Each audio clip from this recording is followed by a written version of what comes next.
All right, shalom, shalom. I'm going to start by giving infinite honors and praises to Yahawah, 𝐤𝐄𝐄, 𝐻𝐿𝐻𝐿. Double honors to my teachers, the apostles and the elders of Great Millstone, who rule well and are worthy of the double honors. Peace and blessing to you, Akim, pushing out this truth across the four corners during these last seconds of time. 𝐤𝐿𝐻𝐿, shalom. All right. This lesson is going to be entitled, this is going to be an in-transit lesson. This lesson is going to be entitled, The Lord Yahawah is a man of war. Yahawah is his name. The Lord Yahawah is a man of war. Yahawah is his name. All right. And ultimately, just inspired by the fact that through the scriptures, the precepts upon precepts, lines upon lines, all right, testimony of Yahawah, which is the spirit of prophecy, tells us that these nations, starting with Esau, Edom, and their militaries, will be taken down by the Lord of Sabaoth, all right? The host of the heavens armies, all right? But a part of that spiritual army is the Lord's men out on the highways and byways, all right? Prophesying the downfall of this wicked society and this wicked agenda that is currently set to come to pass, all right? Revelation 13:16, he calls it all, both small and great, rich and poor, all right, free and bond to receive a 𝐤𝐿𝐻𝐿. Okay, and ultimately we know that through the spirit and power of Yahawah 𝐻𝐿𝐻, all right, the Lord and the hosts of heavens, all right, the holy angels and the chariots. Matter of fact, get it, Isaiah 66:15. I'll just get it really quick. It's Isaiah 66:15, and it reads, For behold, the Lord will come with fire, and with his chariots like a whirlwind, to render his anger with fury, and his rebuke with flames of fire. So that's ultimately how the Lord is going to recompense this current society, with flames of fire, with fury, coming with his chariots like a whirlwind, all right? What the word ignorantly calls UFOs, which are vehicles of the angels, as it is written, the angels of the Lord are thousands upon thousands, all right? So ultimately we know that we're backed by a higher power and a spiritual army, which is heavenly, all right?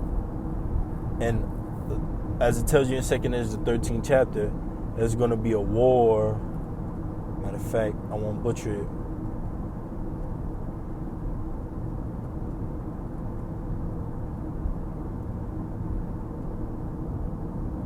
This is 2 Ezra 13:31. And one shall undertake to fight another against another, one city against another, one place against another, one people against another, and one realm against another. And as we're going to get into in Revelation, the 12th chapter, all right, Satan and his angels were cast out. Esau and his militaries, that beast, the EU and NATO, are cast out and brought down by the Lord and the heavens armies. So let's go to it. This is Revelation 12. And I'll start at 7. And there was war in heaven. Michael and his angels fought against the dragon, and the dragon fought in his angels. And the word angels goes into messengers. So that's going into Esau's militaries. All right, they're going to fight against the Lord and the heavens armies. All right, Michael and his angels. All right, as it tells you in 2 Ezra 13th chapter, it tells you that Yahawah lifted up neither sword nor instrument of war. So Yahawah coming back on that great fathership is not going to lift up any sword or instrument of war.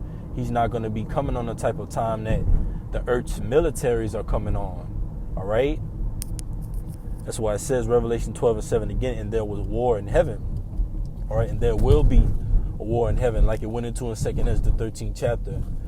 One realm against another, okay?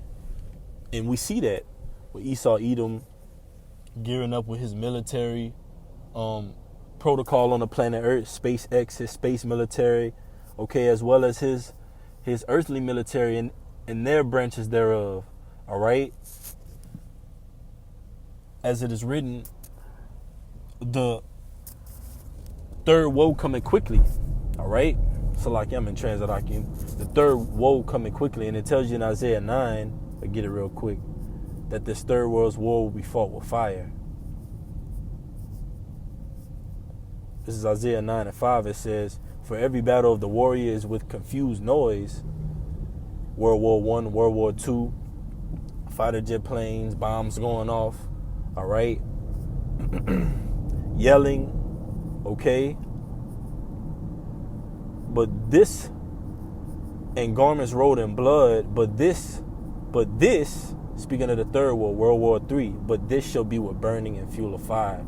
Because the third world's war will be nuclear, okay? The heavens armies versus the militaries of the earth. And you have to think about it. The Lord said he created the smith that bloweth the coal and the instrument for his work, all right? So the Lord ultimately created the nuclear weapon, ultimately to show forth how strong the heavenly armies are, all right? Because that's the capabilities of the militaries of the planet Earth. They're coming back by nuclear power. So the heavens armies, all right, are coming back by spiritual power, and they're going to trump the earth's armies. So the Lord basically created the nuclear missile to basically destroy it, all right, to trump it, to defeat it, and to show it the one true power, all right. Shema, Yasha'Allah, Yahawah, 𝐤𝐄𝐄, Yahawah. Deuteronomy 6:4, Hear, O Israel, the Lord our power is one Lord, all right. So that's what the Lord is going to establish throughout the planet Earth, that he is one Lord, all right. So let's go back to Revelation 12. And the Lord is ultimately going to make war starting with Amalek. And I'm going to read Revelation 12:7 again. This is Revelation 12:7 again. And there was war in heaven. Michael and his angels fought against the dragon, and the dragon fought and his angels, the militaries of the earth. All right, starting with Esau, Edom, because the Lord said, as it is written, he's going to make a war with Amalek. I believe it's Exodus 17. Exodus 17:16. For he said, behold, the Lord, and that's Lord in all caps, the Lord Yahawah, hath sworn that the Lord Yahawah will have war with Amalek from generation to generation. All right, so Esau, Edom, chiefly Amalek, the Lord is going to have war with them from generation to generation until they be utterly put out. All right, these international banking families, the elites of the planet Earth, all right, those that are pulling the strings to usher in this NWO, this agenda, this cashless society, all right, the Lord is going to make war with them, all right, as it tells you in James the 5th chapter, all right, how ye rich men. So the Lord is already doing that on the planet Earth. He's bringing these different international banking families down to naught, all right, down to the earth, down to slavery, okay? So the Lord is making war with Amalek from generation to generation, Esau, Edom first and foremost. And he's ultimately going to put out the other nations' armies in the planet Earth, right? So it says, Revelation 12:8, and prevail not, neither was their place found any more in heaven, you see? So they're going to be taken out of power. They're going to be taken out of rulership, starting with Esau, Edom, the earth's armies, all right? The EU and the NATO, all right? The whore that sitteth upon many waters. 7 heads, 10 horns, all right? Verse 9, and the great dragon was cast out, that old serpent called the devil, and Satan, which deceiveth the whole world. He was cast out into the earth, and his angels were cast out with him. That's right. His powers, all right? His messengers, his military branches, they're cast out into the earth. They're put out, all right? Put out of rulership. And it's going to happen in the valley of Yahawah, the mountain of troops, all right, which is called the mountain of troops, the valley of judgment, valley of decision, Armageddon, all right, Yahawah, okay?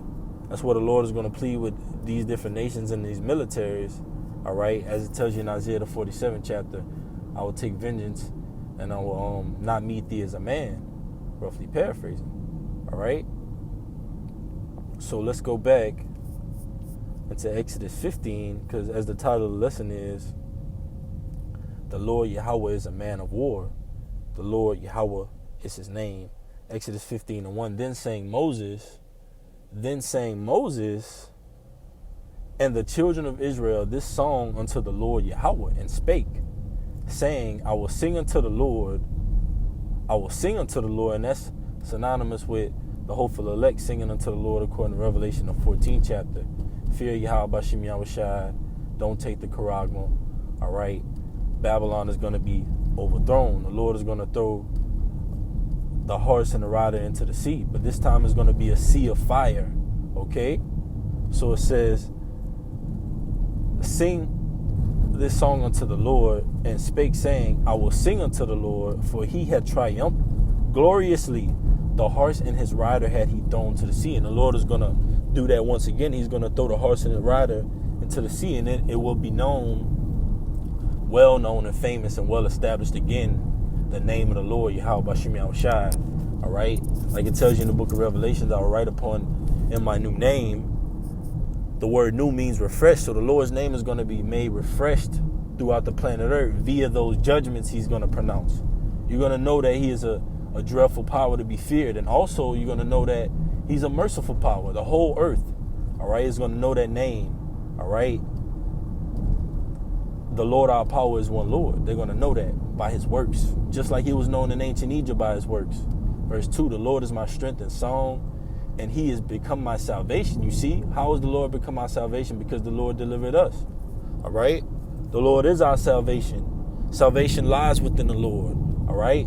Salvation comes from the Lord. So we're going to be triumphing, like it tells you in Revelation, the 15th chapter, and that's beautiful because this is kind of echoing that Revelation, the 15th chapter. All right? Which says basically that they that had gotten the victory over the beast in its image. Okay, that's ultimately the elect. All right, we're gonna get the victory over spiritual Egypt, which is America. All right, and then the Lord's name is going to be made famous throughout the planet Earth because the Lord's name is famous upon the chosen. All right, it's famous amongst the chosen. It's well known amongst the chosen, his men. But throughout the planet Earth, the Lord's name is going to be known by the works and the judgments that he performs throughout the earth. So it says, Exodus 15:2 again, the Lord is my strength and song, and he is become my salvation. He is my power, and I will prepare him in habitation, my father's power, and I will exalt him. And the scriptures tell you in the Apocrypha, when ye exalt the Lord, exalt him as much as you can, because you can never go far enough, because the Lord is always going to exceed. All right, the Lord is always going to go above and beyond our expectations, even in judgment, even in our deliverance. There's going to be a marvelous sight, something that we can't even comprehend. Like the scripture say, I will work a work in that day, something that we can't even comprehend and fathom. The Lord is going to work and ultimately take these other nations down in their militaries, man. All right, the Lord is a specialist in war, man. You think these militaries on the planet Earth are actually the top of the line, state of the art equipment and formations and strategies? No, man, the heaven's armies is coming on another level. Verse 3, Exodus 15:3, the Lord Yahawah is a man of war. The Lord Yahawah is his name. Pharaoh's chariots and his host had he cast into the sea. His chosen captains also are drowned in the Red Sea. You see, and there's coming another sea of nuclear fire that's going to drown these earth's militaries in it, man. All right? The Lord shall threaten, and who shall not be utterly beaten to powder at his presence. If the Lord is not lifting up any sword or instrument of war, then that tells you that these other nations and the militaries of the earth don't have a chance, man. Starting with Esau, Edom. All right? So Lord willing, this message has been edifying. The Lord Yahawah is a man of war. Yahawah is his name. All right? Double honors to my teachers, the apostles, and the elders of Great Millstone. Peace and blessings. Until next time, 𝐤𝐄𝐅𝐄. Shalom.